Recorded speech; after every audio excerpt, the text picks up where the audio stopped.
batasan disiplin ilmu tersebut. Nah, yang menarik ini untuk membangun pengetahuan baru.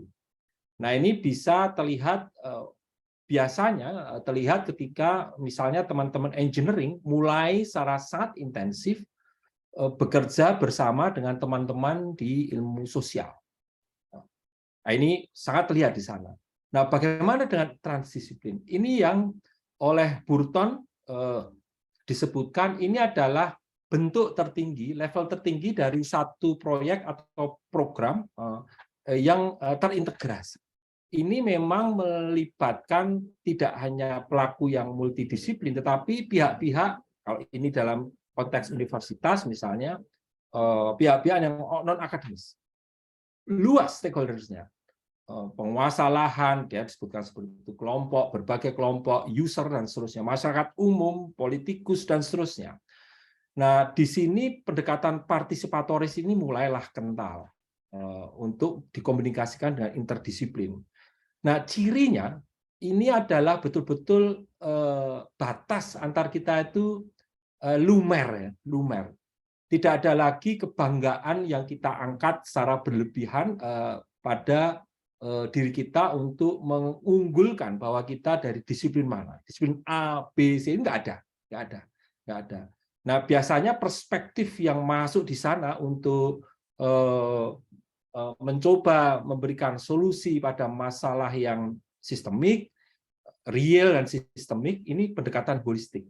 Dan di sini lumer, fusi di antara berbagai batasan intelektual. Nah, ini yang menarik adalah kalau di dalam dunia akademis kita berusaha untuk membangun disiplin baru untuk menjawab berbagai tantangan nyata. Mungkin sebagai contoh kecil saja, kami ini sudah 4 jalan 5 tahun menjalankan satu mata kuliah yang ketika saya menceritakan pada teman-teman teknik di teknik fisika itu iki opo makhluk apa, ketika kami membangun sebuah mata kuliah baru sosiologi energi itu blend dan kita tawarkan ke berbagai fakultas dan mahasiswanya juga cukup menarik yang masuk di sana. Nah, itu sekedar pengetahuan untuk merasakan apa perbedaan antara multidisiplin, interdisiplin, dan transdisiplin. Sekali lagi, tentu beberapa referensi bisa saja menyebutkannya berbeda, batasannya bisa berbeda, dan seterusnya. Yang jelas, yang ingin saya sampaikan pada Ibu-Bapak sekalian, teman-teman semua, ada satu level ya, di mana kita bekerja sendirian, disiplin yang tunggal, dengan kebanggaan disiplin yang tunggal bisa menyelesaikan satu masalah. Kemudian mulailah ada juga yang bekerja bersama dalam satu tim, tetapi masih sangat jelas. Misalnya seperti ini, kalau kita tanya, ini teman-teman ekonomi pendapatnya gimana? Kalau teman-teman politik, sosial, biologi gimana? Kalau Anda teknik, bahkan teknik pun dibelah-belah, teknik sipil bagaimana? Teknik fisika bagaimana? Kalau geografi bagaimana? Itu bisa juga terjadi semacam itu, tapi ada satu tim dan ini mulai menjadi jamak terjadi di lapangan, nggak ada lagi permasalahan batasan tentang dari mana kita. Nah, Ibu sekalian, transisi tadi saya ingin mengajak seperti yang tadi sudah disampaikan oleh Pak Paul, saya hanya mengajak dari satu angle, yaitu meningkatnya peran energi terbarukan. Ibu sekalian, untuk memudahkan kita bisa membayangkan ketika kita bicara tentang energi, itu adalah kita bisa, ini untuk penyederhanaan saja ya, kita bisa melihat energi dalam bentuk listrik dan energi dalam bentuk bahan bakar. Jadi kita bisa membayangkan itu agar lebih mudah.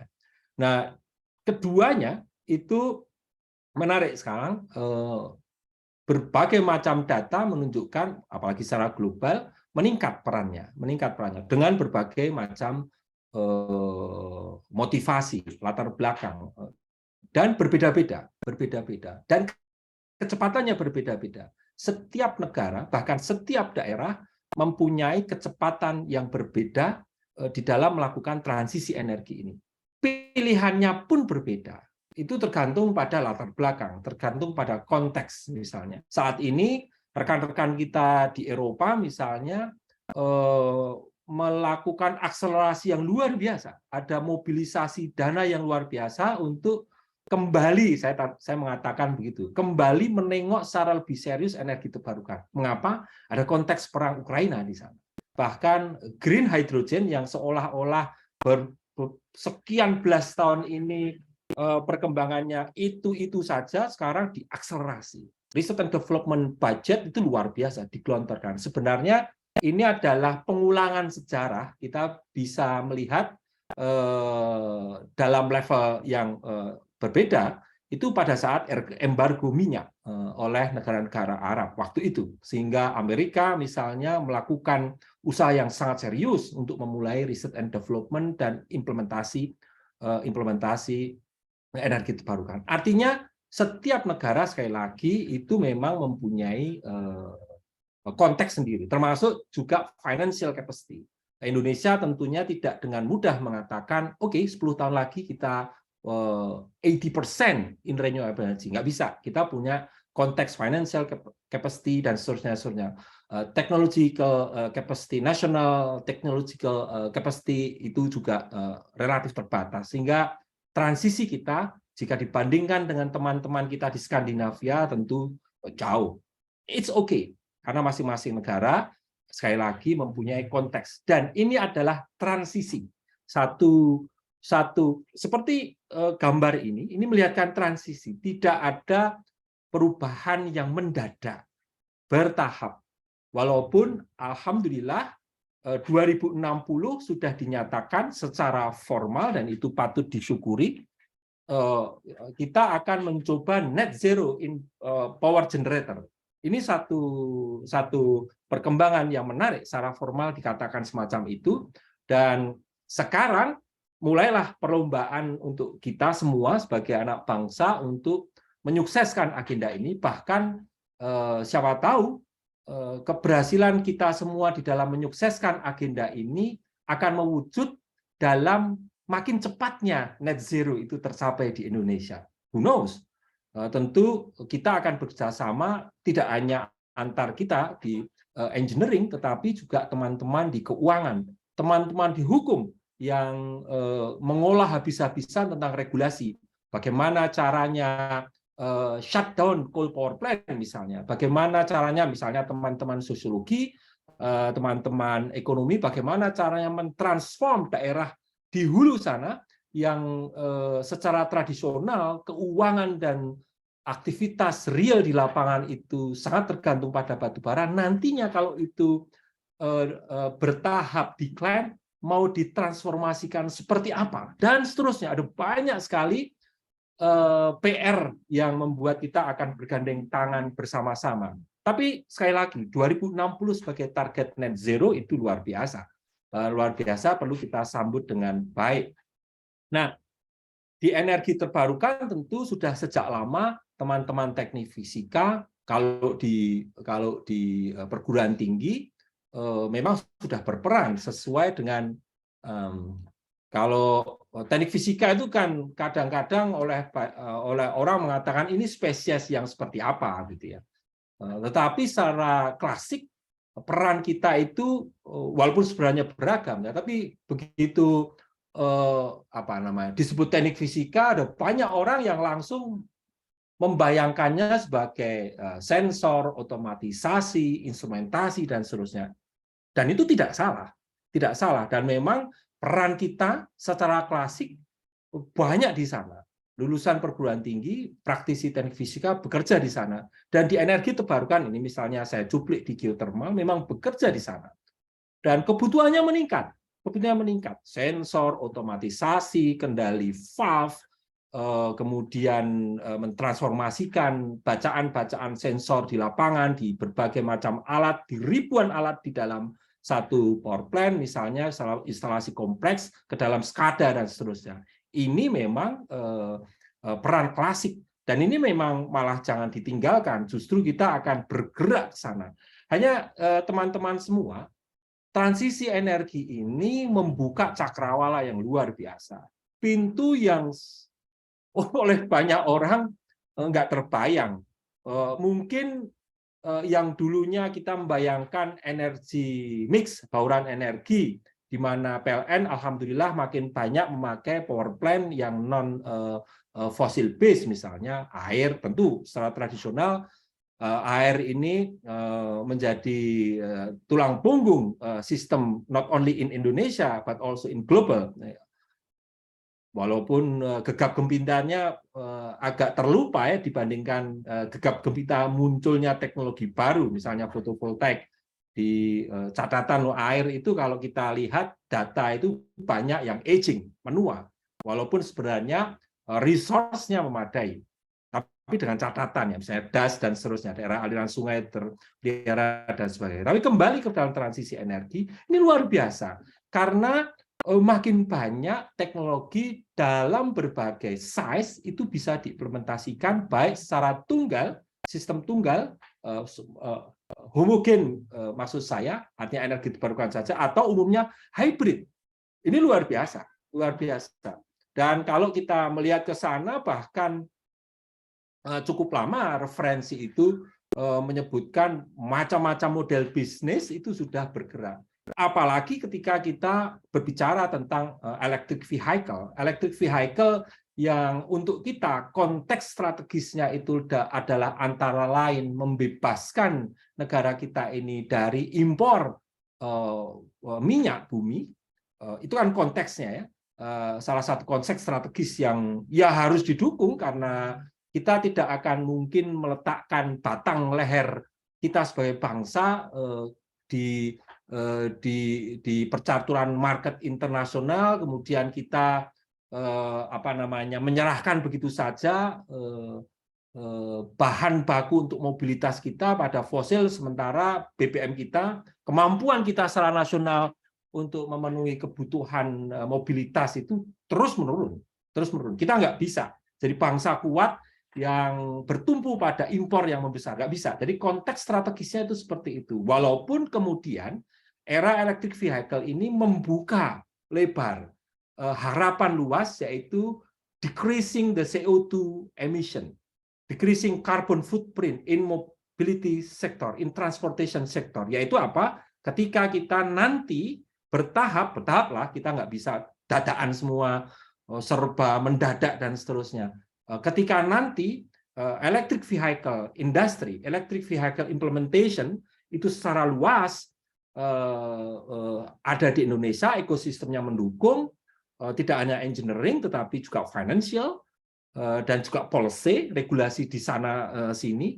Ketika itu digabungkan dengan renewable energy, ini luar biasa karena akan ada luar biasa sinergi yang luar biasa antara renewable energy supplying di electric vehicle dan juga misalnya di Nissan misalnya sudah cukup lama bagaimana electric vehicle itu bisa supporting the grid misalnya. Saya terkejut Ibu Bapak sekalian ketika dikirim ke Asmat pada saat itu kami dikirim sebagai frontier tim dari UGM untuk mendahului tim besar sebelumnya. Yang saya terkejut ini saya nggak bicara tentang bencana yang saat itu, tetapi menariknya adalah di Agas, ibu kota Asmat, pada saat kami datang 2019 ya 2018 kalau nggak salah, di situ sudah hidup lama ekosistem kendaraan listrik, motornya motor listrik. Ya karena ada konteks ya, ada konteks tersendiri supply oilnya, supply minyaknya, tapi luar biasa. Jadi sebenarnya kita bisa menengok, nggak usah dulu buru-buru ke luar negeri, kita bisa tengok Agas, bagaimana teman-teman kita, saudara-saudara kita di Agas, di Asmat itu bisa hidup dengan ekosistem kendaraan listrik. Nah, kendaraan listrik menarik juga karena sekali lagi itu merupakan pintu masuk yang makin lebar untuk energi terbarukan. Plus buildings.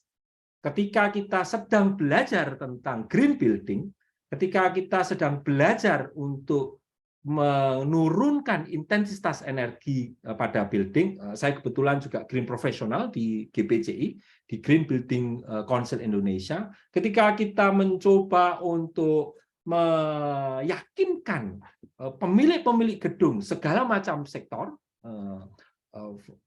komersial sampai ke residensial, muncullah potensi opportunity baru yang menggabungkan kemampuan gedung tersebut tidak hanya untuk menghemat energi, tetapi juga memproduksi energi, sehingga sekarang green building itu bukan lagi satu target yang wah, itu sudah keharusan sebenarnya, tetapi kita bertahap masuk ke net zero energy building, di mana building atau sekelompok building itu balance supply demand-nya, bisa juga orang mengatakan balance supply demand energi dalam satu satuan waktu tertentu, misalnya dilihat dari 1 tahun, dilihat dalam 1 semester, itu zero. Balance-nya zero, artinya demand-nya bisa sepenuhnya dipenuhi sendiri. Kita sebelum net zero energy building, apalagi net plus energy building, ketika supply atau kemampuan building itu memproduksi energi melebihi dari demand-nya, sebelum itu kita masuk ke tahap nearly zero energy building. Jadi menuju bangunan zero energi di Indonesia itu bertahap. Intinya ini opportunity, dan opportunity itu makin bisa direngkuh makin dekat. Karena apa? Energi terbarukan. Nah, Ibu-Bapak sekalian, berbagai macam perkembangan teknologi di energi terbarukan, dari sisi teknis, misalnya size-nya yang bisa dipakai tidak dalam ukuran sangat besar dan seterusnya, dan investment cost yang relatif bertahap turun, kemudian harga listrik bertahap turun, tapi jangan protes, Pak, di sini masih mahal. Ingat, di dalam IRENA misalnya kita bisa lihat memang itu average.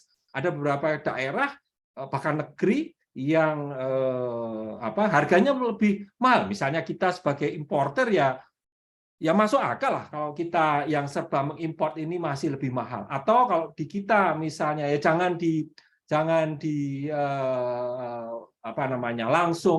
langsung dibandingkan, misalnya ketika kita akan mengembangkan energi terbarukan saat ini di Jawa dengan di luar Jawa, di Papua, beda.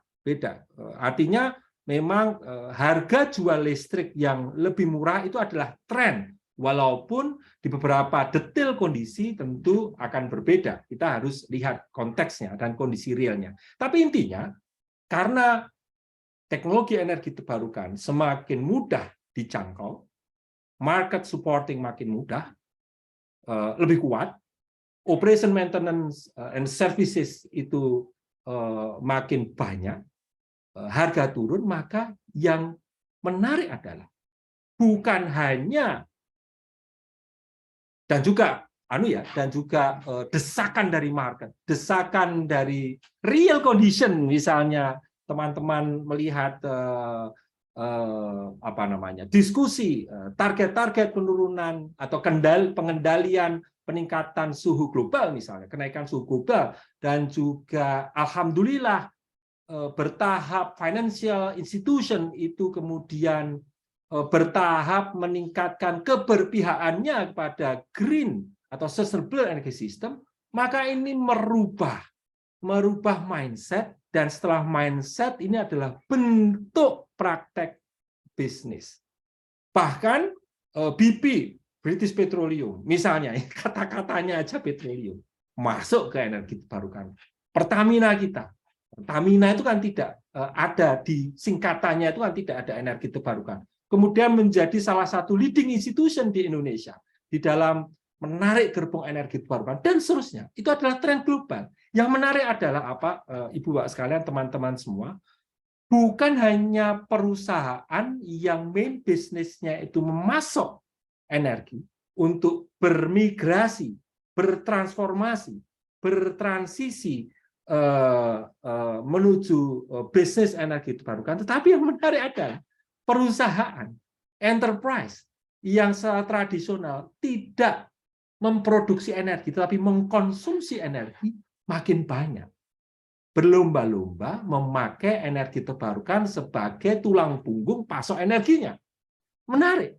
Dan ini tidak hanya perusahaan yang di industri berat. Tapi yang menarik misalnya industri software dan seterusnya. Industri komersial, pemain komersial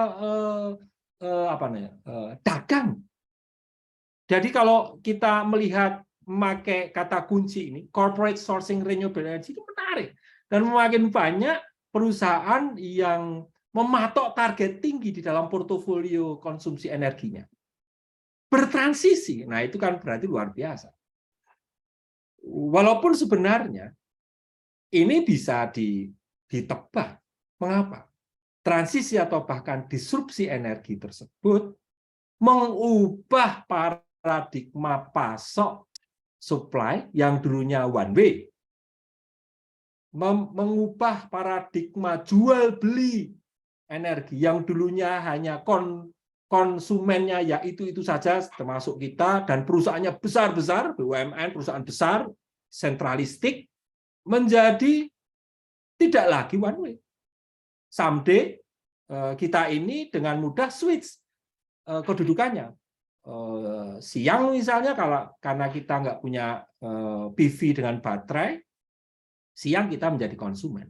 Tapi begitu malam, karena kita punya baterai, mampu membeli baterai, someday baterai menjadi lebih murah, mungkin kita akan berjualannya malam.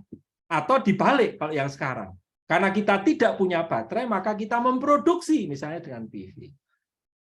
Malam kita menjadi konsumen. Terbalik-balik. Yang intinya adalah kita bisa menjadi konsumen sekaligus produsen. Dan kata-kata kita itu beragam. Kita yang personal, orang-orang biasa, yang bisa membeli PV katakanlah dengan 5 juta rupiah, kecil aja dulu, sampai kita yang levelnya mempunyai akses investasi triliunan rupiah. Dan ini akan makin blend. Inilah mulai di sini. Transisi atau disrupsi itu mulai. Karena berubah perannya. PLN dan Pertamina akan berubah. Someday harus merelakan suatu ketika di periode tertentu dia akan membeli. Nah, inilah peran luas stakeholders ini terbuka. Misalnya kita menengok, bangsa kita sebagai bangsa Indonesia ini, alhamdulillah sudah memulai gerbang itu. Ya, jangan dibandingkanlah dengan Eropa, misalnya Jerman yang sudah punya undang-undang renewable energy, energi terbarukan ya. Bukan baru dan energi terbarukan, tapi energi terbarukan, renewable energy Gesetz, itu sejak 2000. Enggak apa-apa. Sekali lagi kita kembali pada kata kunci, bahwa transisi energi itu bertahap, dan masing-masing negara mempunyai konteks sendiri sih, kecepatan, kemampuan, pilihan geraknya berbeda-beda. Indonesia, kita lihat sudah meningkat. Tetapi buat sekalian, yang menarik kalau kita cermati, ada gap antara target dan capaian. Kalau kita lihat, tentu ini bisa dilihat dari berbagai macam pintu ya. Saya tidak akan masuk terlalu dalam ke dalam pro kontra yang tercakup di dalam gap ini. Tetapi kita lihat yang jelas, ketika kita menginginkan target kita bersama, not only government target ya. Sebenarnya kan transisi energi itu kalau kita sudah ikut handarbani dunia ini, transisi energi ini sebenarnya menjadi target kita juga ya.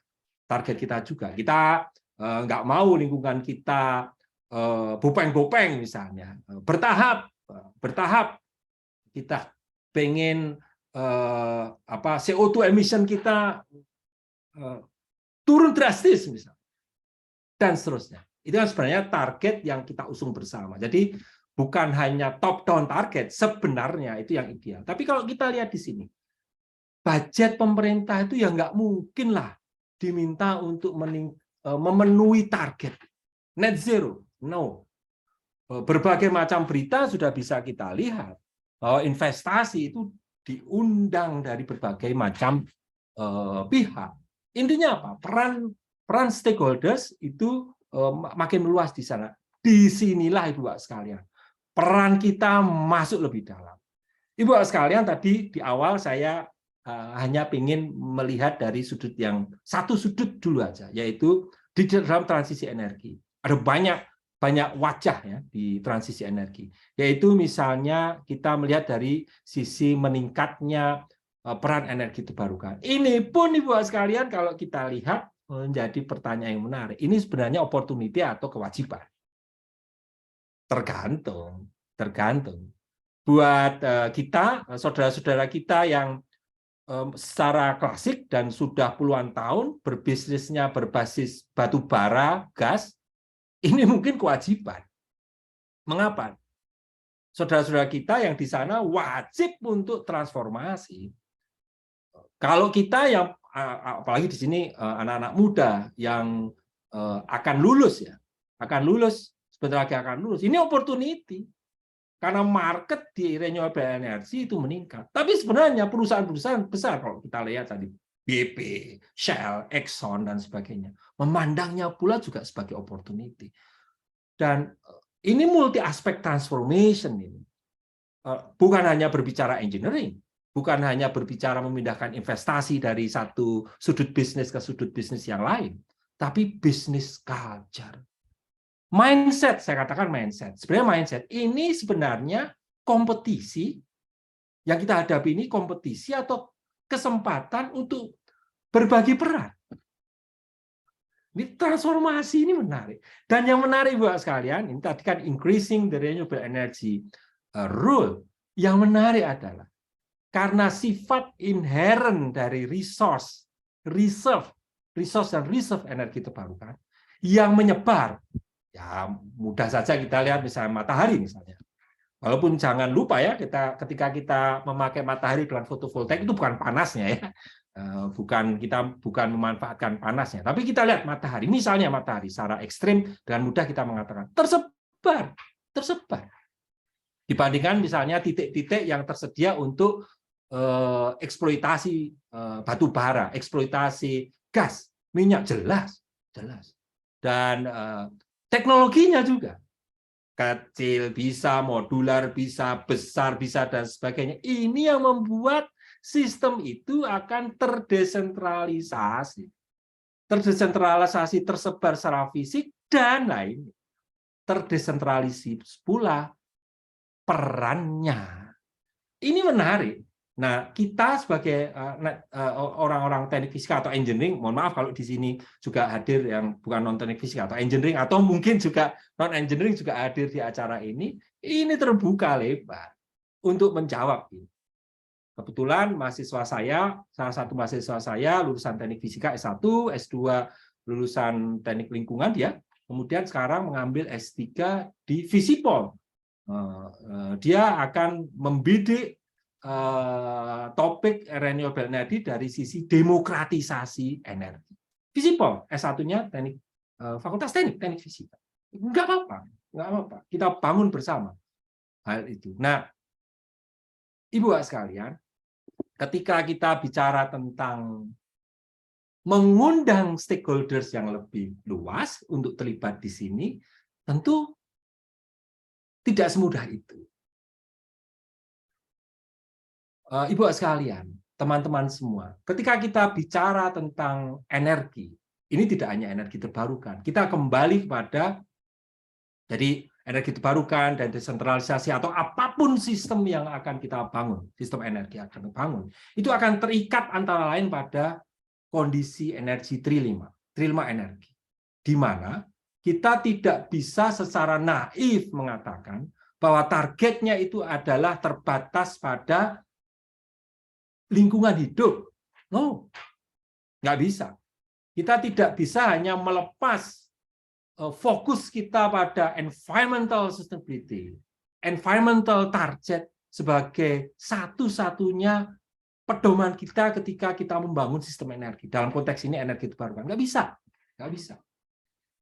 Sebenarnya konteks globalnya, konteks makronya, konteks pokoknya itu kan energi security dulu.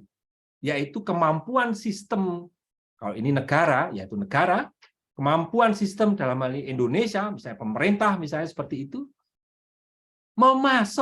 memenuhi kebutuhan energi. Tapi nanti akan kita lihat dengan cara apa. Nah, di sini juga tentunya kalau kita breakdown energy security, not only kemampuan memasok, tapi memasok dengan kualitas seperti apa, keandalan dan seterusnya. Tapi tidak hanya itu juga. Bayangkan buat sekalian, ketika kita memakai prinsip energy security, termasuk kita masukkan di sana sistem keandalan yang berlapis dan juga sistem yang sangat ramah lingkungan, tapi menjadi terlalu mahal, affordability-nya akan menjadi pertanyaan besar. Buat apa kita membangun satu sistem yang jadi terlalu mahal? Kata-kata sistem yang terlalu mahal itu bukan hanya pada level hilir, tapi the whole ecosystem.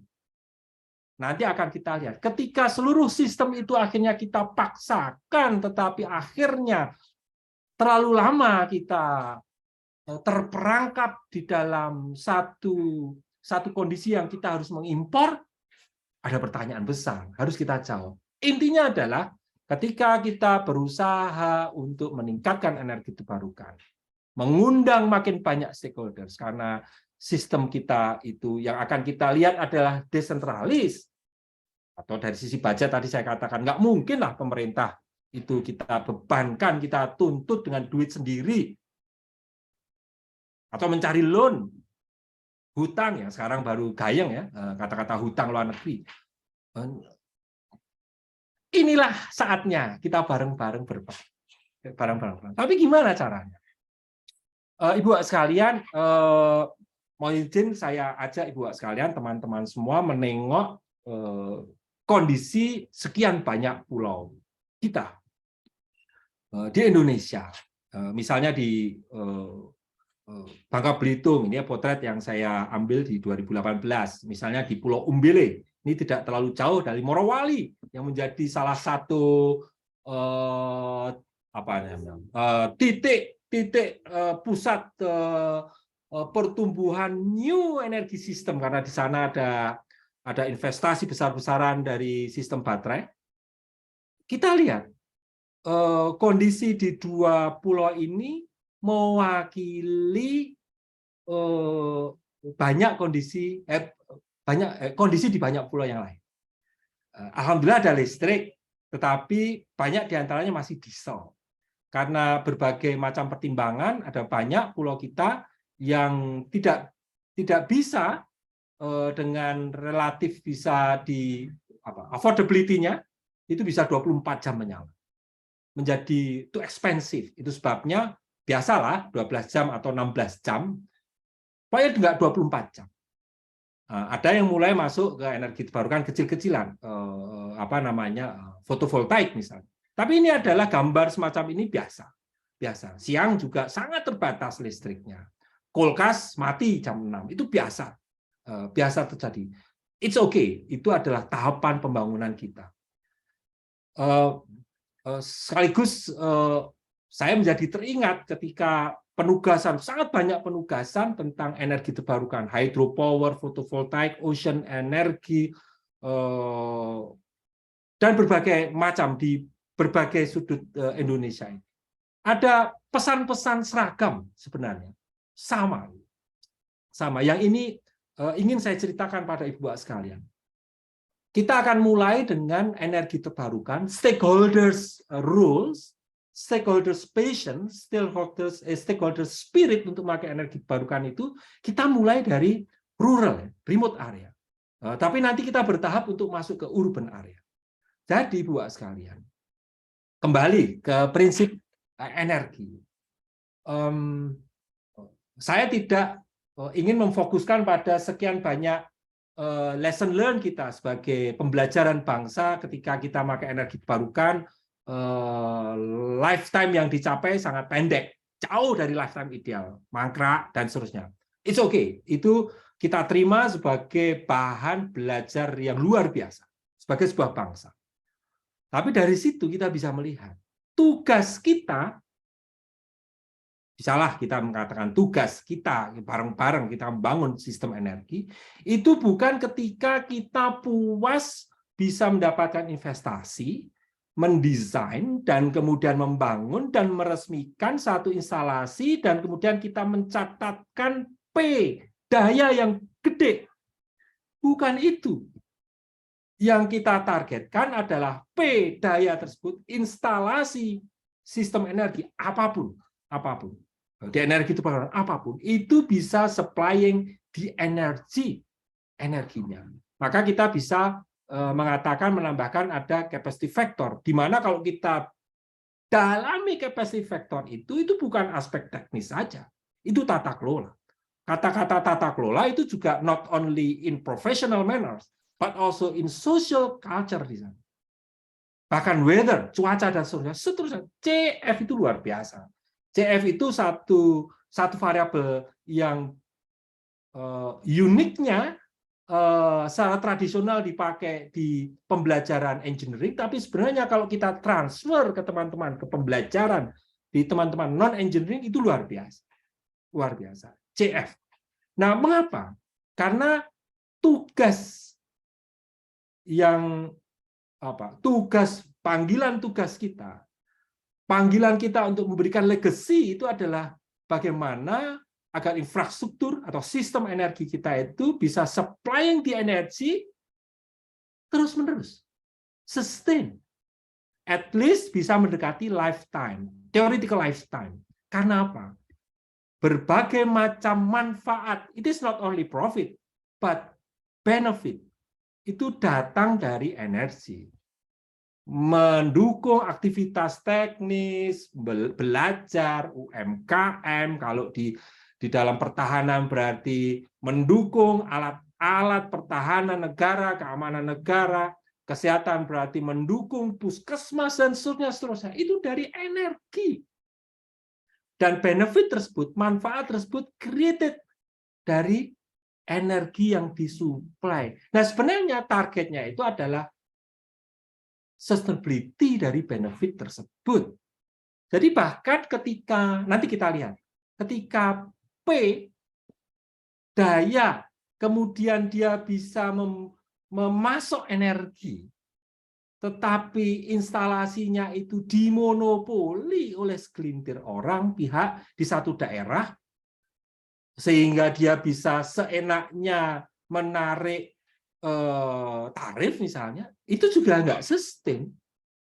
Ketika misalnya di social sustainability, ketika kita membangun, ketika tidak hati-hati malah terjadi perebutan, siapa yang mengelola, siapa yang akan mendapatkan sedikit profit dari tata kelola di sini, itu juga bukan tujuan kita.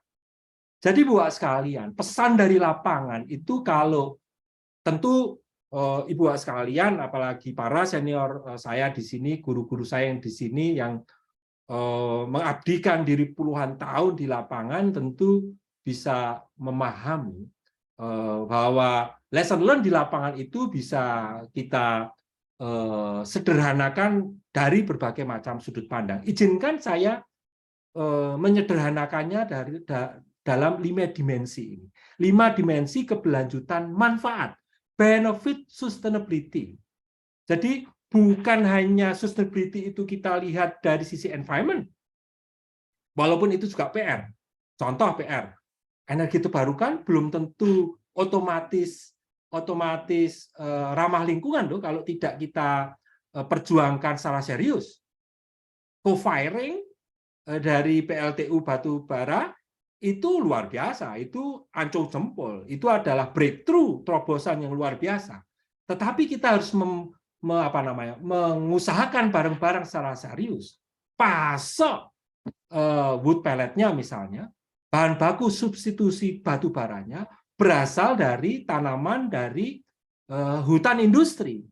Lebih besar lagi kalau kita pengen itu bermanfaat, sehingga orang bisa handar beni, merasa memiliki transisi energi ini, dari sisi sosial, maka pasok kayu untuk co-firing itu berasal dari koperasi. Menyebar. Itu luar biasa. Jadi sustainability itu tidak hanya dari sisi environmental.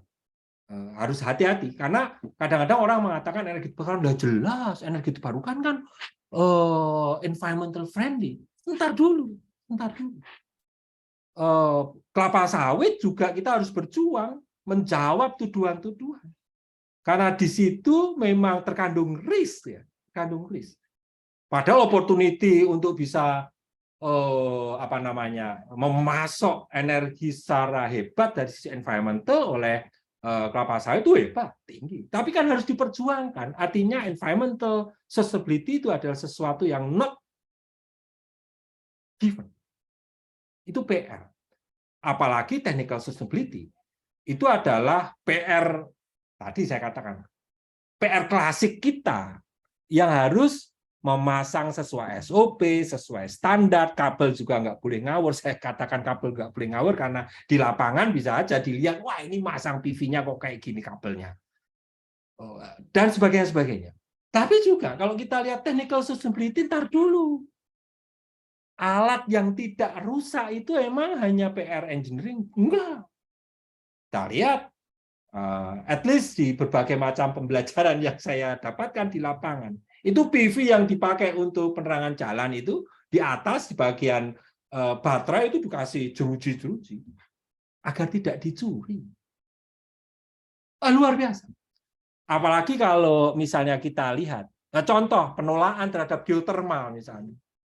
Itu kan tanda tanya. Ini kesalahan atau bukan kesalahan, kekurangan di mana? Kekurangan di mana? Substansialkah? Atau dari sisi komunikasi? Atau jangan-jangan masih bisa diatasi dengan merangkul makin banyak orang. Merangkul banyak orang. Karena financial sustainability and social sustainability, kalau financial, itu bukan hanya ketercukupan sumber dana untuk investment cost. No. Dia juga bisa berarti ada kemampuan sistem. Kalau sistem bisa besar, bisa kecil. Bisa di community base untuk operation and maintenance. Misalnya, kalau ada mikrohidro di daerah terpencil misalnya, atau di daerah suburban, kemudian kita titipkan kepada satu tim untuk misalnya membersihkan sampahnya dari trash rack-nya, bayarnya dari mana? Nggak bisa dong kerja bakti terus-menerus, misalnya seperti itu. Profit misalnya, profit dari energi terbarukan yang dipasang, itu siapa yang akan menikmati, dan seterusnya. Itu adalah PR. Nah, kita orang engineering, apalagi teknik fisika, bisa menyebar di sini. Ya, secara klasikal, kalau kita masuk ke multidisiplin tadi itu yang batasnya terlalu sangat jelas, kita bisa masuk. Aku mikir ke sensornya deh, dan seterusnya. Enggak apa-apa. Tapi intinya adalah 5 dimensi dari keberlanjutan manfaat ini luar biasa. Apalagi ketika kita mengatakan institutional sustainability. Ini bukan hanya kita lihat, oh di remote area maka harus dibangun satu tim, capacity building team yang mampu membersihkan PV, mampu membersihkan sampah, mampu bisa merawat baterai. Oh, ntar dulu. Karena energi terbarukan itu goes to urban. Benarkah energi terbarukan itu sudah welcome di daerah urban? Masih ada pertanyaan. Nanti ketika rooftop sekarang kan masih tarik ulur, oke lah, itu proses. Someday kita akan mendapatkan titik temu lah, nggak apa-apa. Masing-masing yang pihak kita ini kan mencari bentuk untuk bertemu, oke lah. Tapi someday misalnya ketika sudah menyebar, ada pertanyaan juga nanti, ini risikonya gimana?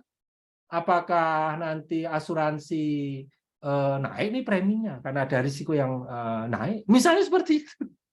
Jadi intinya, kita diundang untuk berperan di dalam 5 dimensi benefit sustainability ini. Contoh singkat saja lah, untuk beberapa contoh. Ketika kami tim bekerja bertahun-tahun di Karimun Jawa, justru yang terpikir kepada waktu itu di tim ini, siapa yang nanti akan memelihara fotovoltaik selain di mana akan kita pasang sehingga fotovoltaik itu memberikan manfaat besar, bukan hanya perseorangan, itu juga siapa yang akan memelihara. Kebetulan Karimun Jawa dan berbagai daerah kepulauan yang lain bisa kita ketahui bahwa itu daerah nelayan di mana ibu-ibu, wanita, anak perempuan itu sebenarnya mempunyai peran strategis di dalam operation and maintenance the whole system. Kalau ibu-ibu paham memakai fotovoltaik, kalau ibu-ibu paham ada masalah, ada troubleshooting, tentu dalam level tertentu, maka bisa kita harapkan photovoltaic system itu bisa bekerja panjang atau lebih panjang dari rata-rata. Ketika kita memilih fotovoltaik itu mau dipasang untuk apa dan di mana, kita libatkan teman-teman di sana. Di sini engineering itu harus menahan diri. Menahan diri karena ada banyak hal yang tidak kita kuasai sebagai engineering. Mindset, gesture, ada yang diam tapi berarti menolak, ada yang diam berarti oh ya ya ya. Bareng-bareng. Bagaimana cara kita merangkul saudara-saudara kita? Ini kata-kata merangkul ini bukan berarti nantinya ini hanya untuk yang remote and rural area, tapi di urban juga. Ini mulai muncul, challenge ini mulai muncul agar energi terbarukan juga bisa goes to urban in decentralized manner. Nah ini di Karimun Jawa contoh itu juga pada tahap itu ketika kita des tadi kemudian melihat ya memang regulasinya bertahap mulai kecamatan, kabupaten, provinsi memang belum memadai. Maka bertahap juga dibangun. Apa itu kan sudah lalu dibangun. Fine. Pondasi-pondasi awal, policy and regulasi sudah. Tetapi perkembangan itu terus-menerus terjadi. Ya, contoh aja di rooftop kan, perkembangan terus-menerus terjadi. Intinya apa? Supporting system. Kita harus masuk di sana. Supporting system berarti juga policy and regulation. Bertahap, bertahap. Bertahap. Jadi bukan hanya fisiknya saja. Kita harus membidik, oh waktu itu berarti, waktu itu, konteks itu, 2018, yang dibutuhkan adalah air untuk para nelayan. Dibawa melaut dan setelah melaut. Dan energi terbarukan di sini belum hari ini kalau tidak salah saya berdiskusi begini.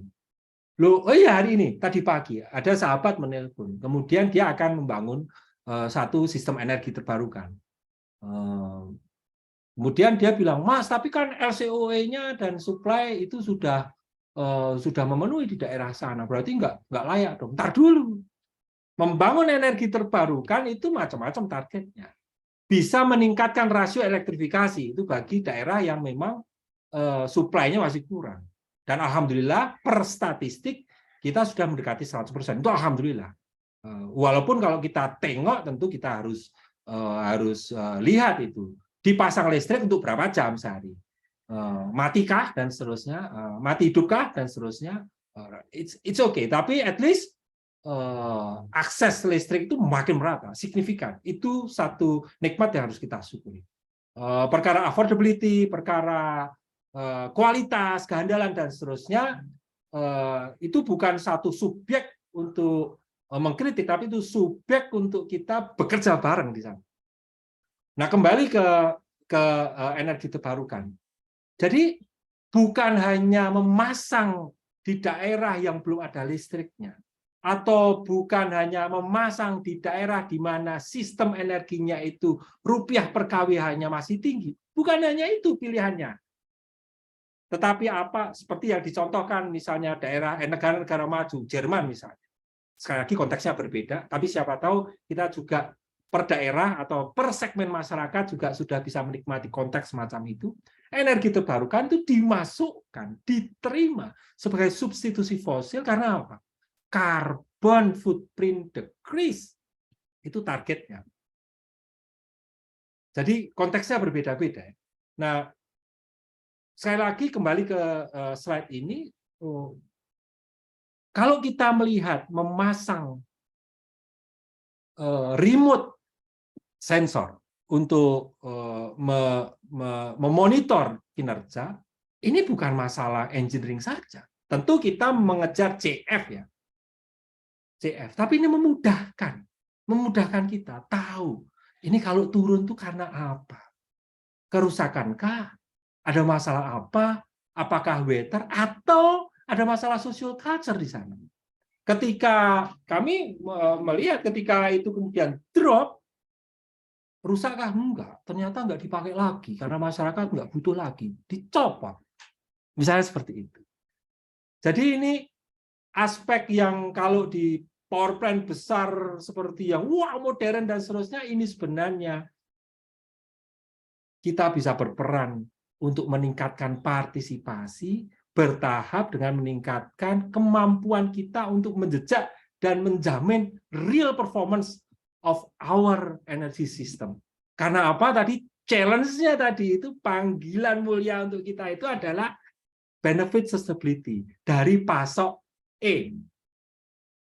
dan terbuka. Yang menarik adalah misalnya di Karimun Jawa, sekali lagi, kami bekerja cukup panjang di sana. Ini menarik.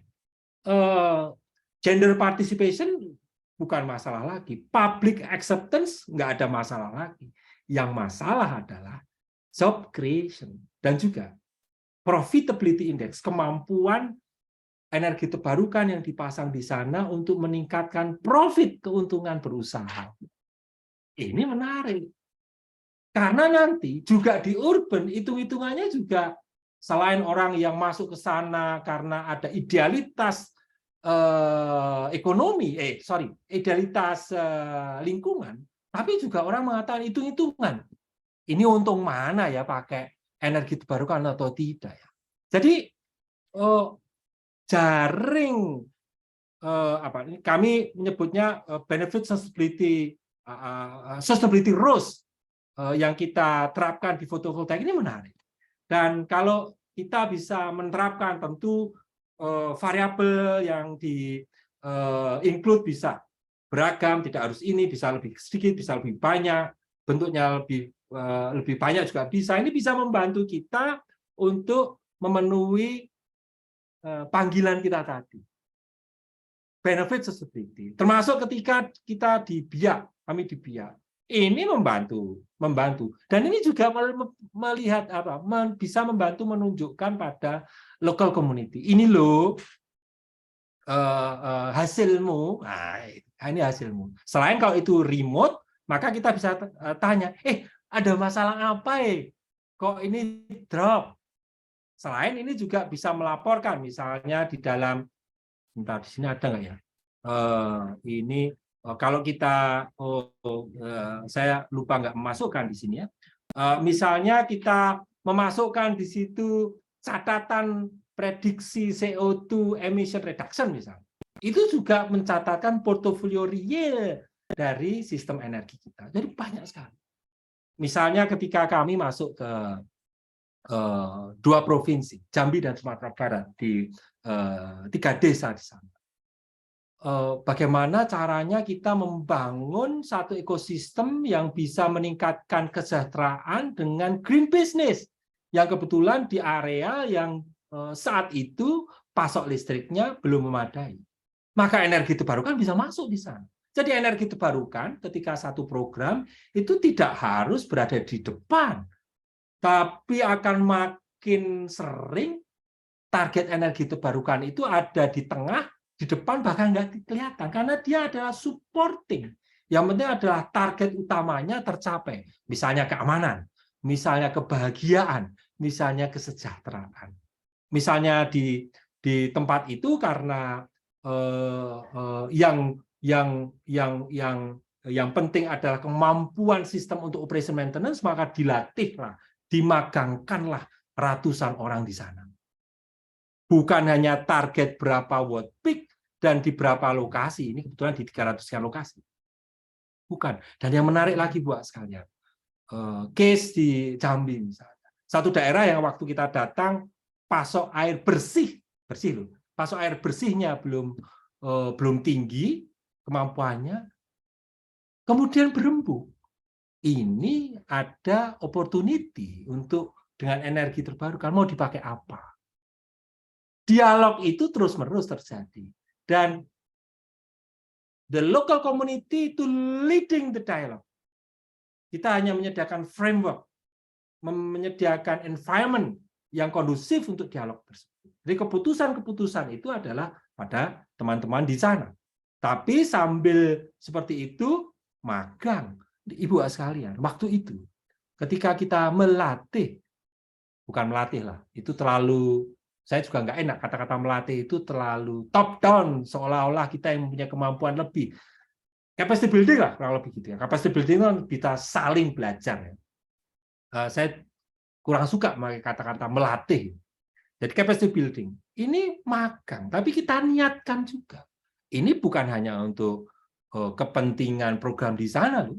Karena apa? Kompetensi mereka itu, teman-teman kita, saudara-saudara kita itu bisa dijual. Karena ini menjadi green competence yang akan mengisi green occupation di negara ini yang growing.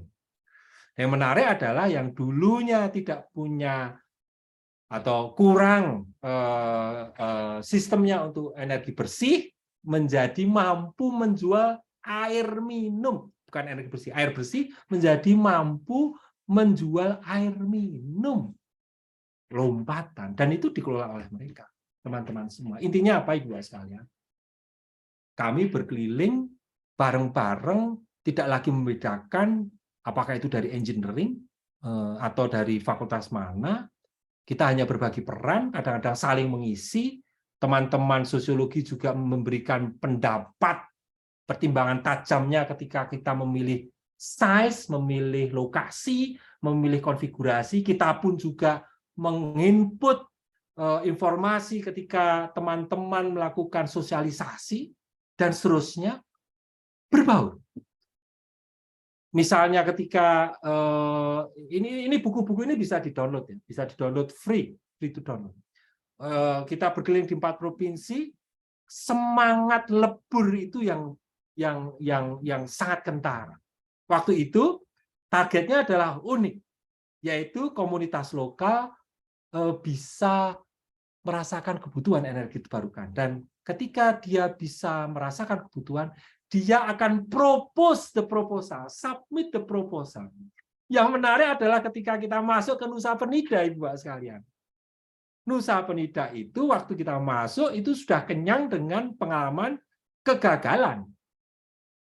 Biogas gagal, fotovoltaik gagal, turbin angin kok ya gagal, termasuk yang gede-gede. Maka kami masuk ke sana dengan semangat reintroducing, memperkenalkan kembali, dan bahasanya memang kita tidak menghujat kegagalan itu. Kita pakai kegagalan itu sebagai lesson learned. Kita tumbuhkan bersama-sama bukan hanya kepercayaan, tapi kebutuhan tentang energi terbarukan tersebut. Ya itu berbeda ketika kita ke Asmat, jelas puskesmas yang terdekat dengan Agas waktu itu masih diesel, maka ya mudah, sangat mudah, welcome sekali ketika kita mengajak untuk memasang fotovoltaik di puskesmas. Berbeda, jadi konteksnya berbeda-beda. Nah, Ibu sekalian, pengalaman yang menarik juga sekali lagi, rural area, remote area itu mempunyai mindset yang berbeda dengan urban dan suburban. Tetapi ada satu kesamaan, yaitu adalah keyakinan dan kenyamanan dari pemain di sana, pemilik di sana, untuk mengoperasikan dan memaintenance energi terbarukan. Itu yang harus dibangun. Kepercayaan pada energi terbarukan, itu yang harus dibangun. Maka harus hati-hati betul. Satu titik mangkrak itu bisa menyebar keraguan ke sangat banyak titik. Maka harus hati-hati betul. Dan juga kalau mereka sudah yakin, apalagi mampu melihat benefitnya, wah itu berita baik itu yang kita harapkan menyebar. Jadi ketika kita memasang fotovoltaik di sana, sistem yang cukup besar, dibiayai oleh Bank Indonesia, bukan kita bidik pasok energinya, jelas bukan, karena di sana masalah listrik PLN nggak ada masalah ya, kalau biarpun biasalah, itu adalah tantangan kita bersama ya. Tetapi adalah kemampuan energi terbarukan itu untuk create new business, bukan hanya air, tetapi leadingnya itu adalah BMT, berarti institusi bisnis ya, sebenarnya koperasi ya. Kita perlihatkan ini new opportunity of business growing. maka bisa kita perkenalkan bagaimana leasing, bagaimana kredit, titik mana yang harus dibiayai, dan seterusnya. Selain memang kita perlihatkan, ini loh, pakai RO, pakai energi terbarukan. Ada opportunity, benefit yang lebih. Dan karena Gunung Kidul misalnya, kebetulan di Gunung Kidul, ya, karena Gunung Kidul di beberapa saat puncak kemarau, di beberapa titik itu ada problem apa namanya kekeringan, maka bisa dilengkapi komunitas yang memiliki ini, ya, Serikat Surya Handayani yang memiliki ini, membangun, kita bersama-sama membangun tata kelola dan seterusnya. Kita tunjukkan ini loh, PV ini bisa mobile. Ini yang di dalamnya adalah fotovoltaik yang bisa dilipat dan kemudian seperti menggotong sound system mantenan itu. Dan ini bisa dibawa ke tempat pertanian yang membutuhkan. Ya, mereka bisa secara sosial melakukan, terserah, atau nyewa. Nyewa bisa terserah mereka, mau per jam, per kWh, atau apapun, per liter, misalnya seperti itu. Nah, tibalah Ibu sekalian pesan tadi itu. Opportunity ini besar. Tapi ketika kita kembali ke energi trilema, ketika energi security, sebenarnya kalau kita tengok, energi security itu tidak membolehkan kita terlena dengan impor. Kita sudah mengalami impor minyak yang mungkin membesar. Dan kalau kondisi begini-begini saja antara reserve and consumption, maka tidak terlalu lama lagi, ya kata-kata tidak terlalu lama lagi itu bisa belasan atau 20-an tahun, kita akan mulai, boleh jadi mengimpor gas alam. Sangat boleh jadi, tinggal kita lihat saja perbandingan antara reserve dan consumption kita. Produksi dan reserve to production ratio kita berapa tahun lagi. Batu bara masih lama. Kita beralih ke transisi energi karena motivasi, berbagai macam motivasi, eksternalitas lingkungan, eksternalitas sosial budaya, tapi desakan global juga melalui bertahap membesar, yaitu institusional financial yang mulai mengurangi keberpihakannya terhadap pembiayaan energi yang tidak bersih, tidak ramah lingkungan, dan seterusnya. Tapi bukan berarti kita bisa lena. Karena kalau kita terlena, maka kita hanya akan berpindah dari impor fosil ke impor energi terbarukan. Dan cilakanya, impor energi terbarukan itu tidak hanya di teknologi, tapi SDM. Nggak bisa. Termasuk juga kalau kita tidak membangun kemampuan kita, maka ya jangan harapkanlah kalau harga itu bisa lebih nyaman untuk kita. Jadi affordability-nya. Jadi intinya energi trilema tentu bisa dilihat dari sekian banyak aspek. Tapi saya akan mencoba melihat di sini sebagai penutup. Intinya adalah ketika kita misalnya hydropower, data-data memperlihatkan masih banyak, terutama yang besar-besar itu kita masih impor komponen-komponennya. Geothermal misalnya, walah impor. Tentu tidak semuanya, tapi almost whole system lah kurang lebih gitu. Apalagi gede-gede. Ini kan tantangan ya. Ya tahap awal oke lah, tapi ya jangan kita anggap tahap awalnya terlalu lama. Kita bareng-bareng. Karena job untuk energi baru itu meningkat. Data menunjukkan direct and indirect job itu meningkat. Tapi ya kita lihat banyak data ini, misalnya IRENA dan ILO yang cukup baru ya 2021. Ya tumbuh. Tapi siapa negara yang mampu meraih kue yang besar dari opportunity? Ini sesuatu yang bukan untuk diratapi, tapi harus kita perjuangkan. Kita baru masuk, kalau masuk ke IRENA and ILO, data kita baru masuk, ya lumayan kalau di biodiesel, ya, biofuel, karena di situ ada sawit. Industri sawit itu kan menyerap sangat banyak, menyerap banyak tenaga kerja, menyediakan tenaga kerja bagi sangat banyak saudara-saudara kita. Tapi yang lain, fotovoltaik, hydropower, geothermal, wind, terus biodiesel yang lain, biofuel yang lain, Padahal Ibu Bapak sekalian, kita bisa memilih peran kita tadi itu. Kalau kita melihat the whole supply chain of renewable energy, kita bisa berperan dimanapun terserah. Intinya gitu. Bahkan terserah pada passion dan dalam tanda petik nasib kita. Mau jadi maklar jualan, it's okay. Mau jadi konten kreator, misalnya di sini ada masih yang hadir atau yang sebentar lagi lulus, it's okay. Konten kreator yang meningkatkan awareness terhadap renewable energy, it's okay. Semua konsultan hukum, konsultan asuransi, konsultan bisnis dan seterusnya, it's okay. Retail, it's okay, nggak apa-apa. Mau masuk ke research and development, nggak apa-apa, masuklah di sana. Bahkan ketika saya bercanda pada mahasiswa, adik-adik semua, mari kita membangun bisnis kita di wind turbine. Anda mau milih apa? Sekrup boleh. Mau milih truk, lupa hubungannya truk dengan apa? Loh, truk untuk mengangkat sudunya gede. Saya punya helikopter loh. Helikopter hubungannya apa dan wind turbine? Loh, nah itu nanti operation maintenance banyak sekali. Banyak sekali. Ini yang harus kita tiup-tiupkan sehingga job direct ini indirect job itu masuk ke kita. Jadi bukan hanya solar PV value chain itu adalah di intinya semacam ini. Kita kan bilang fotovoltaik impor, it's okay impor dulu. Selnya kita nggak bisa bikin, tetapi ukuran kelayaan ekonomisnya kita akan kalah dengan Tiongkok. Ya nggak apa-apa lah.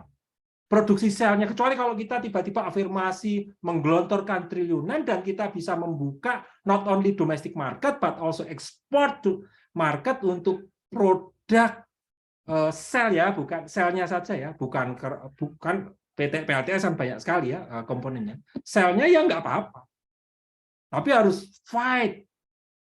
Nah artinya solar photovoltaic value chain itu kan macam-macam. Bahkan kita bisa memulai dengan SMK untuk melatih inverter, controller. Jangan yang 1 megawatt peak lah, yang kecil-kecil dulu.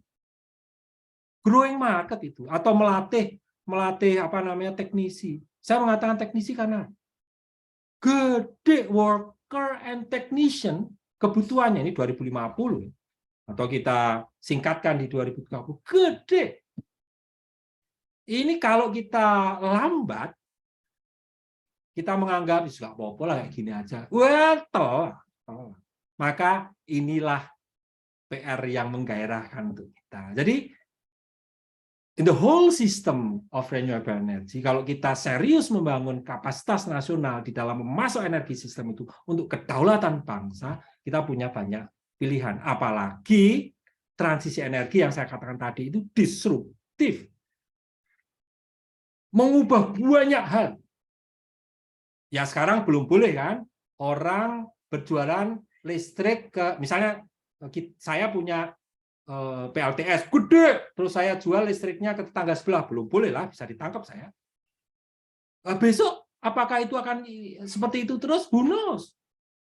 Siapa tahu antar satu kelompok rumah bisa satu RT misalnya bisa berjualan ke RT yang lain, kemudian menyewa grid PLN. Kita mengatakan wah angel Pak di manage. Kan sekarang kata-kata angel itu kan in engineering aspect and also regulation. Kalau kita bisa memecahkan hal itu, kita sepakat, intinya kita sepakat, terbuka. Dan customer behavior itu kan berubah. Bisnis yang berbasis service berubah, tumbuh. One stop service in renewable energy, tumbuh. Itu kesempatan kita untuk bareng-bareng mengisi job itu. Benar-benar. Transisi yang juga disruptif di banyak hal tersebut itu merupakan suatu hal yang baru, new culture, butuh mindset yang baru, dan bersama-sama sebagai sebuah bangsa kita bisa, insya Allah. Mohon maaf kalau banyak kekurangan dan terlalu panjang. Assalamualaikum warahmatullahi wabarakatuh. Waalaikumsalam warahmatullahi wabarakatuh. Terima kasih atas paparan dari Pak Rahmawan ya, yang sangat luar biasa ini. Dari banyak dimensi ini, aspeknya banyak. Nah, kita lanjutkan dengan pertanyaan-pertanyaan ya. pertanyaannya juga nih kalimatnya panjang-panjang nih kalau saya lihat di sini. Dari Pak Ramadhani Ikhlasul Amal ya. Setahu saya untuk instalasi fotovoltaik dan sumber energi listrik terbangunan di Indonesia ini dibatasi 85% dari 100% demand-nya yang boleh menggunakan fotovoltaik. 15%-nya harus dari PLN. Jadi bagaimana apabila tergolong net zero? Apakah yang bisa memenuhi 85% demand itu, Pak, mengingat regulasi PLN, bangunan harus menggunakan dengan minimal 15% dari PLN. Nah, silakan langsung dijawab. Terima kasih. Ini pertanyaan yang mengasihkan. Ini termasuk satu proses dialogis antar stakeholders yang sedang terjadi. Kalau kita cermati itu berubah-ubah ya. Misalnya fokusnya ada yang dulu kalau bayar 100%, kalau kita menjual listrik oleh PLN nggak 100%. Kemudian dibatasi sesuai dengan kapasitas kita. Misalnya kapasitasnya 1.300, maka ya hanya boleh 1.300. Kemudian berubah lagi. Tetap kalau misalnya kapasitasnya 1.300, boleh 1.300, tapi 100%. Itu kan sempat ya. Kemudian berbalik lagi, sekarang bolehlah terserah mau masang apa saja, asalkan untuk sendiri, tidak dijual, tidak ada kewajiban oleh PLN untuk menyerap, apalagi membeli, dan seterusnya. Dan itu masih terus berjalan. Saya optimis ini adalah satu diskusi yang makin lama akan makin sehat. Saya kok optimis ya, suatu saat PLN dan kita itu mencapai titik temu. Kita akan diberi kesempatan untuk net zero untuk kita, at least untuk kita, tapi siapa tahu kita juga bisa diberi kesempatan untuk menjual listrik. Kalaupun tidak ke PLN, tapi ke tempat yang lain. Melalui PLN juga boleh. Tetapi kita juga harus tenggang rasa dalam tanda petik, ya PLN kan masih punya tantangan oversupply. Kata-kata oversupply juga nggak masalah, karena itu PR masa lampau yang harus kita hadapi. Someday oversupply itu akan berkurang. Dan juga kepercayaan diri dari PLN untuk mengelola fotovoltaik yang nanti bisa fluktuatif itu, ya harus ditingkatkan. Terus kita mengatakan, loh berarti yang nggak percaya diri PLN sendiri? Nggak juga. Pemasang PLTS itu sendiri juga masih sosok nggak sesuai dengan standar. Loh berarti nggak sesuai standar? Nggak juga, karena standarnya itu juga belum tersosialisasi dengan baik, dan seterusnya. Jadi Pak Ramadhani Ikhlasul Amal, saya sangat yakin sekarang memang belum optimal. Someday akan optimal. Dan kata-kata someday itu harus kita usahakan bareng-bareng untuk segera datang. At least part by part. Terima kasih. Baik, masih Pak Ramadhani Ikhlasul Amal ya. Untuk efisiensi produksi komponen renewable energy seperti baterai EV, apakah lebih baik mendirikan industri manufaktur di dekat sumber resource-nya? Seperti yang sudah terjadi proyek smelter Freeport di Gresik. Kita ketahui jarak pengiriman bahan baku dari Tembagapura ke Gresik butuh waktu berminggu-minggu, hingga menimbulkan jarak waktu tersediaan bahan baku. Kenapa tidak dibangun di dekat Tembagapura saja, Pak? Jika smelter ingin mendapatkan bahan baku lebih cepat. Ya, idealnya kan seperti itu, Pak. Ya, supply itu, mohon maaf kalau saya keliru menangkap pertanyaannya. Tetapi yang saya tangkap adalah kita butuh industri, dalam hal ini smelter. Memang kalau ideal, kalau kita mau pakai energi, apalagi energi terbarukan, ya kita bangun di sana. Bangun di sana berarti kita akan lihat resource-nya apa. Kalau yang bisa base load, nah ini mohon maaf saya tadi nggak menyinggung itu juga, karena sebenarnya energi terbarukan itu sifat kemampuannya berbeda-beda. Kita bisa melihat energi terbarukan untuk base load atau peak load atau in between. Kalau yang bisa base load, terbukti bisa base load, itu misalnya geothermal dan juga hydropower dengan catatan tertentu. Maka kalau ada resource geothermal maupun hydropower di tempat yang relatif dekat, why not? Dekat dengan tadi itu industri smelter dan seterusnya. kata-kata dekat kan bisa debatable, bisa sesuai dengan studi apakah 5, 10, 20 kilometer tergantung pada feasibility study. Tetapi kalau tidak ada geothermal, tidak ada apa namanya hydropower resource, maka akan menjadi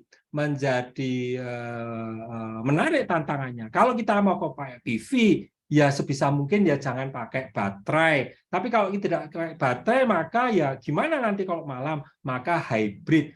Intinya adalah secara ideal memang pasok energi itu sedekat mungkin. At least kita bisa menghindari atau mengurangi transmission loss, dan juga bisa desentralis itu paling asik. Tetapi ada pertimbangan-pertimbangan tertentu yang kita akan harus optimasi. Tentu untuk baterai, dan ini berlaku juga untuk industri lain seperti itu, Pak. Terima kasih, Pak. Baterai tentu kita harus berjuang ya, karena ingat yang kita punya di Morowali itu bukan 100% material yang dibutuhkan oleh industri baterai. Kan kita masih harus lihat komponen atau material mana yang harus kita impor. Maka kita harus bisa melihat kemampuan kita memblend material yang bisa kita ambil dari misalnya Morowali dan mana yang harus diimpor, plus juga SDM. Jadi kita tidak bisa serta-merta meminta bahwa mayoritas apa namanya tenaga kerja itu Indonesia, tapi kita harus tengok betul bukan hanya kualitas tapi ketersediaan jumlah SDM. Itu kita harus lihat betul-betul. Terima kasih. Baik, berikutnya dari Pak Bambang Priandoko. Izin bertanya Pak Rahmawan, bagaimana hubungan antara efisiensi energi dengan majunya negara? Salah satunya dilihat kebutuhan listrik per orang semakin tinggi, kebutuhan listrik semakin maju suatu negara.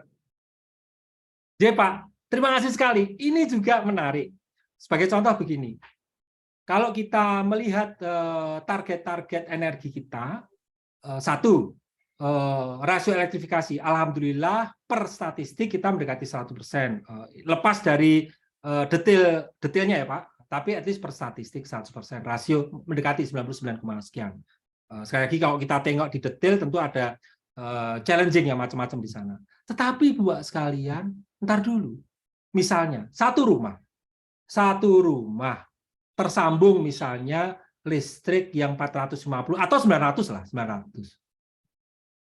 Berarti kalau satu rumah itu 900 watt, itu watt ya, bukan E ya, dipakai sekian kWh. Kemudian satu rumah itu ditinggali katakanlah 4 atau 6. Berarti